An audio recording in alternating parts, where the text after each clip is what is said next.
अगले जन्म मोहे बेटी न कीजो, से स्त्री तुम कल आना। बॉलीवुड और समाज दोनों में इस तरह परिवर्तन आया है कि दाम्पत्य रिश्तों में एक खौफ का वातावरण है। अभी कुछ दिन पहले मेरठ में वो मुस्कान की एक घटना आई थी, जिसमें उसने अपने पति को एक नीले कलर के ड्रम में मार करके सीमेंट से जमा दिया था उसको। अभी हाल फिलहाल में सोनम रघुवंशी और राजा रघुवंशी का मसला मीडिया के में सुर्खियां बटोर रहा है। सामाजिक दाम्पत्य जीवन की अवधारणा किस कदर बदली है और विश्वास की कमी किस कदर हुई है, इसका अंदाजा लगा पाना मुश्किल है। आज के दौर में रिश्तों को इंट्रोस्पेक्ट करना बहुत जरूरी है, और इन सब घटनाएं जो हो रही हैं उसका कारण क्या है? मेरे समझ में उसके तीन कारण हैं। एक तो संयुक्त परिवार की जो अवधारणा थी उसका क्षरण हो जाना। अब यूनिटरी फैमिलीज रह रही हैं, माता पिता भाई बहन, बुआ मौसी ताऊ, वो रिलेशन ही खत्म हो गए हैं। तो ऐसी परिस्थिति में परिवार पे जो एक नियंत्रण थी, जो घर के बूढ़े बुजुर्ग ताऊ चाची बुआ इस तरह के लोग लगाते थे, या वो जो राय देते थे, वो चीजें खत्म हो गई हैं। दूसरी सबसे बड़ी समस्या जो हुई है वो संचार क्रांति हुई है। संचार क्रांति के माध्यम से आजकल हर तरह की चीजें इंटरनेट पे उपलब्ध है। लोगों से वर्चुअली हर तरह का कांटेक्ट पॉसिबल है, और वर्चुअल कांटेक्ट कब फिजिकल कांटेक्ट में बदल जाता है इसे कहना मुश्किल है। और तीसरा जो सबसे बड़ा कारण है वो है हमारी कानून व्यवस्था या न्यायपालिका। एलिमनी की प्रोसेस इतनी टफ है कि मैं तो इस प्रोफेशन में हूं, मैं देखता हूं इन चीजों को। तलाक लेना इतना मुश्किल है और उनकी शर्तों का पालन करना और मुश्किल है, और ये चीजें तो हम रोज देखते हैं। आप किसी भी वकील के पास चले जाओ, लड़की पक्ष अगर चली जाए तो उसे ये बात कहने की जरूरत भी नहीं है कि दहेज उत्पीड़न का मसला है या नहीं है। जैसे ही वो ये कहती है कि मैं अपने पति के साथ रहना नहीं चाहती हूँ, चार केसेज एक साथ लगाए जाते हैं। मेंटेनेंस हो गया, दहेज उत्पीड़न हो गया, हिंसा के मामले हो गए, और दो एक दो केसेस हो गए। ये कॉमन हिस्सा है, और न्यायपालिका इस चीज को समझते हुए भी उस पर कोई आदेश नहीं दे पा रही है कि कॉमन ये सिस्टम है। एलिमनी, आप अगर तलाक या पति के खिलाफ अगर जा रहे हो कोर्ट में तो एक साथ चार केसेस लगने ही लगने हैं, कॉमन है, वो सब में लग रहा है। और सबसे बड़ी चीजें उन चारों की सुनवाई अलग अलग है। एक की सुनवाई आपकी फैमिली कोर्ट में होनी है, तो एक की किसी जुडिशियल मजिस्ट्रेट क्या होनी है, तो उनकी तारीख भी अलग अलग लगती है। और महिलाओं को लेकर के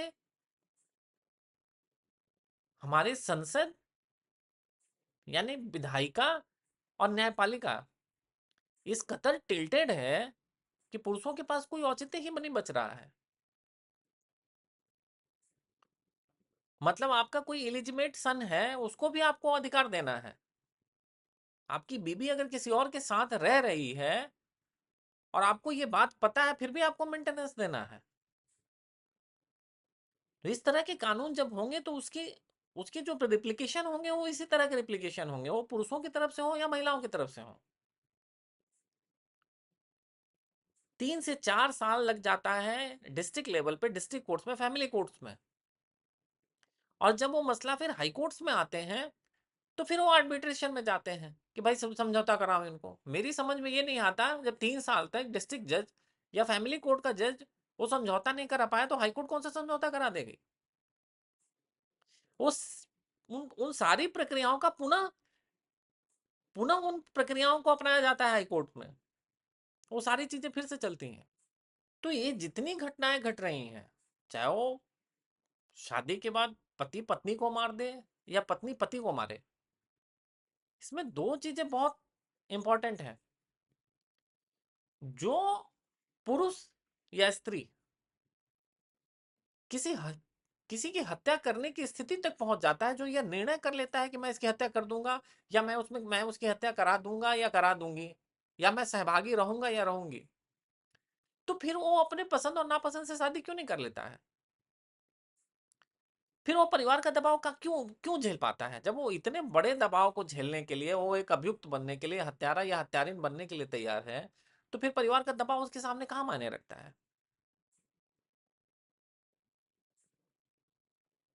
एक औरत आती है और न्यायपालिका की सीढ़ियों पे खड़ी होकर के, कटघरे में खड़ी होकर के रोने लगती है, और रोते हुए वो अपनी सारी कहानियां बताती है। न्यायाधीश पिघल जाते हैं। मैंने अपने लाइफ का एक्सपीरियंस है, और वही औरत उस कोर्ट रूम से बाहर निकल करके हंसते हुए अपनी माँ और बहन के साथ जा रही है। लड़का अगर ये कह दे कि भाई मैं इस परिस्थिति में नहीं हूं कि मैं इसको मेंटेन कर पाऊं, तो सीधी बात ये आती है कि जब आप मेंटेन नहीं कर सकते तो फिर शादी करने की क्या जरूरत थी? और तब ये देखा जाता है कि आपके बाप, यानी जो वर है, उसका पिता उसका मेंटेनेंस करने के लिए तैयार, उसका मेंटेनेंस करने की स्थिति में है कि नहीं? मतलब अगर लड़का बेरोजगार है और उसका बाप सरकारी नौकरी में था, है, और उसको पेंशन या उसको सैलरी मिल रही है, तो उसको मेंटेन करना होगा। तो जब तक तलाक को सिंपल नहीं बनाया जाएगा, तब तक ऐसी घटनाएं होती रहेंगी। अब जरूरत है, जिस तरह दहेज प्रताड़ना के मुद्दे किसी जमाने में अपने पिक पे थे, औरतों को जला देने का मुद्दा कुछ दिनों तो खूब चला, उसमें क्या सच्चाई थी और वो कितनी मनगढ़ंत थी, वो उस पर मैं नहीं जाना चाह रहा हूँ। लेकिन आज इंट्रोस्पेक्ट करने की जरूरत है, और लॉ में भी इस चीज पे ध्यान देने की जरूरत है कि इस तरह की जो घटनाएं घट रही हैं, उसके उसका मनोविज्ञान क्या है। क्योंकि शादी के पहले तक वो आदमी अभियुक्त तो नहीं है, वो अपराधी तो नहीं है, तो ऐसी क्या परिस्थिति हो जा रही है कि शादी के बाद वो अपराधी बन जा रहा है? और ऐसा भी नहीं है कि ये सब घटनाएं समाज के नीचे तबके, मध्य तबके और ऊंचे तबके में हो रही है, ये हर जगह हो रही हैं। अभी कुछ दिन पहले एक बहुत ही महत्वपूर्ण घटना थी। एनडी तिवारी उत्तराखंड और उत्तर प्रदेश के बहुत बार मुख्यमंत्री रहे, उनके लड़के की हत्या हो गई।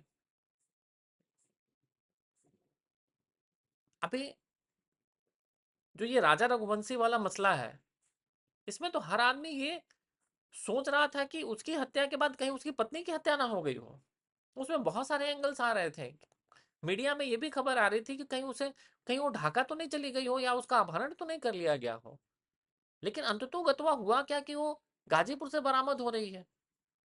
वो बाद में पता चल रहा है कि वो हत्या हुई नहीं थी, हत्या कराई गई थी। तो समाज को, विधानसभाओं को या विधायिका को और न्यायपालिका को मिल करके इसका समाधान निकालना पड़ेगा। अब वो जमाना चला गया कि वो ब्लू ड्रम देख करके मीम्स बन रहे हैं।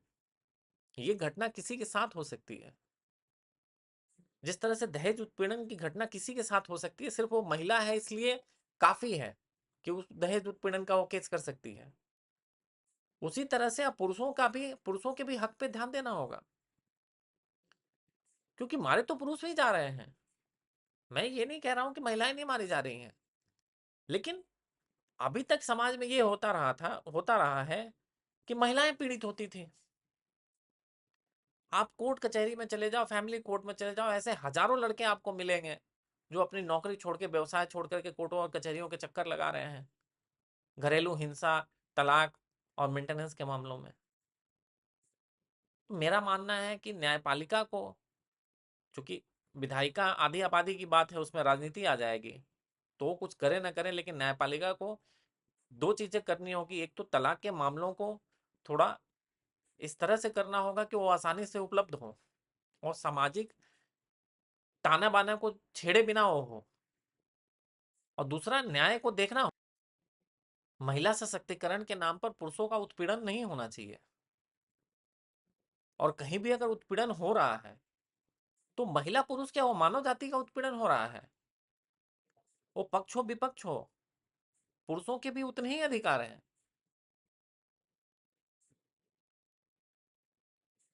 तो इसलिए मेरा मानना है कि एलिमनी की जो प्रोसेस है, या हमारे यहाँ जो फैमिली कोर्ट्स में जो प्रोसेस है, उसको एक टाइम फ्रेम में करना चाहिए और उसको उलझाने की जगह पे उस पर प्रायोरिटी सुलझाना होना चाहिए।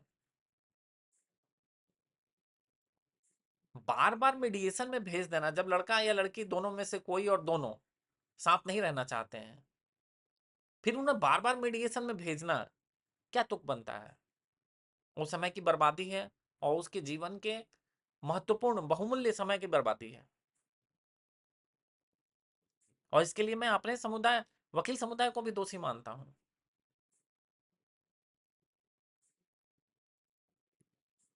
इसलिए इसकी एक रूपरेखा तय करनी चाहिए, एक प्रोटोकॉल या स्टैंडर्ड ऑपरेटिंग प्रोसीजर बनाना चाहिए कि बिना समाज के दबाव के दो लोग अगर साथ नहीं रहना चाहते हैं तो सुलभ हो और वो त्वरित न्याय हो। क्योंकि कानून का मतलब मामलों को उलझाना नहीं, सुलझाना है। आप उसको इतना उलझा दो कि वो आत्महत्या कर ले। अभी एक अतुल सुहास की घटना हुई थी, जिसने उसने वीडियो बना करके, बिहार का लड़का था, उसने वीडियो बनाया था पूरा, और उस वीडियो में उसने पूरी पूरी अपने उत्पीड़न की कहानी बयां की थी। ऐसे सैकड़ों न्यूज आ रहे हैं कि सास ससुर और महिला से परेशान होकर के लड़के ने सुसाइड कर लिया।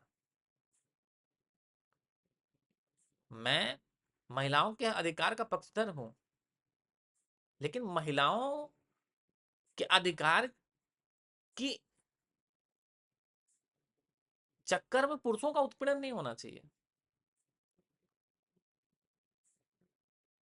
और ये न्यायपालिका के साथ साथ सामाजिक जिम्मेवारी भी बनती है, माता पिता की भी जिम्मेवारी बनती है। क्योंकि सनातन धर्म में जो शादी विवाह का जो कंसेप्ट है वो बहुत ही पवित्र है, उसके रिचुअल्स बहुत पवित्र हैं। जो आप फेरे ले रहे हो, सात वेदियों के, सात वेदियों की बातें हो रही हैं, उसको अगर सीरियसली समाज नहीं ले रहा है तो समाज गलत दिशा में जा रहा है। और फिर अगर समाज गलत दिशा में जा रहा है, अगर दाम्पत्य जीवन ही सुखी नहीं रहेगा, क्योंकि हम लोग क्या कहा जाता है, पुत्रार्थे अति कृत्य भार, पुत्रार्थे अति कृत्य भार्य। तो दाम्पत्य जीवन ही अगर सही दिशा में नहीं जाएगा, यानी परिवार का जो यूनिट है, बेसिस है समाज का, अगर वही बिखर रहा है, उसका ताना बाना बिखर रहा है, तो फिर समाज की मनोदशा और समाज की स्थिति क्या होगी?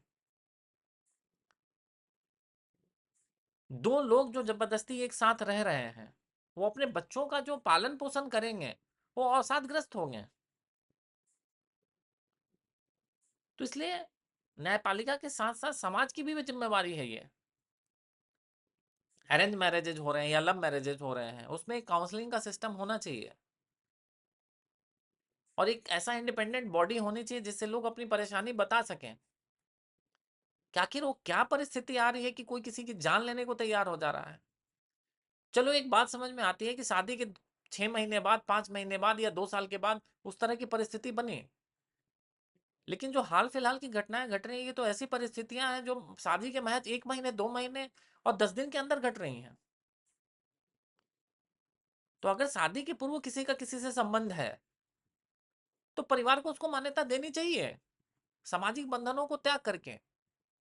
क्योंकि अगर आप उस संबंधों को अगर मान्यता नहीं दोगे तो ऐसी ही परिस्थितियां आएंगी जिसमें निर्दोष लोग मारे जाएंगे। और निर्दोष लोगों के मारे जाने से समाज में जो मैसेज जा रहा है, तो फिर हमारी हालत वही जापान और यूरोपियन कंट्रीज वाली हो जाएगी कि कोई शादी करना चाहेगा ही नहीं। सरकार के द्वारा एज रिस्ट्रिक्शंस थोड़े ही हो रहे हैं, आजकल कॉमन शादी 28-30 साल में हो रही हैं। तो अगर इन चीजों पे ध्यान नहीं दिया गया तो फिर कोई शादी करना ही नहीं चाहेगा, और वो पूरा सामाजिक जो ताना बाना है वो उलझने के बजाय, सुलझने के बजाय उलझ के रह जाएगी।